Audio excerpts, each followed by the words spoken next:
शरीराचा एक भाग नसला तरी त्यांच्यात क्षमता असते ध्येय गाठण्याची. सहानुभूती नको, फक्त समाजाने सामावून घ्यावं एवढीच माफक इच्छा असते त्यांची. फक्त समाजाने सामावून घ्यावं एवढीच माफक इच्छा असते त्यांची. नमस्कार. आज 3 डिसेंबर म्हणजे जागतिक अपंग दिन, ज्याला आपण आंतरराष्ट्रीय दिव्यांग व्यक्ती दिवस असंही म्हणतो. समाजातील दिव्यांग व्यक्तींचे हक्क, सन्मान आणि त्यांच्या क्षमतांची जाणीव ठेवण्याचा हा एक महत्त्वाचा दिवस आहे.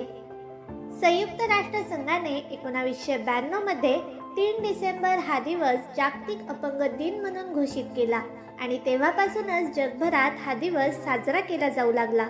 दिव्यांग व्यक्तींमध्ये प्रचंड आत्मविश्वास आणि जिद्द असते. हेलन केलर, लुई ब्रेल यांसारख्या अनेक व्यक्तींनी सिद्ध केले आहे की यश मिळवण्यासाठी शारीरिक मर्यादा अडथळा ठरू शकत नाही. दिव्यांग व्यक्तींना सहानुभूतीऐवजी संधी आणि समानतेची गरज आहे. त्यांना शिक्षण, रोजगार आणि सार्वजनिक जीवनात समान सहभाग मिळावा म्हणून प्रत्येक नागरिकाने प्रयत्नशील राहिले पाहिजे. चला, या दिनानिमित्त दिव्यांग व्यक्तींना समान वागणूक देण्याचा संकल्प करूया. सर्व दिव्यांग बांधवांना जागतिक अपंग दिनाच्या म्हणजेच आंतरराष्ट्रीय दिव्यांग व्यक्ती दिवसाच्या खूप खूप शुभेच्छा.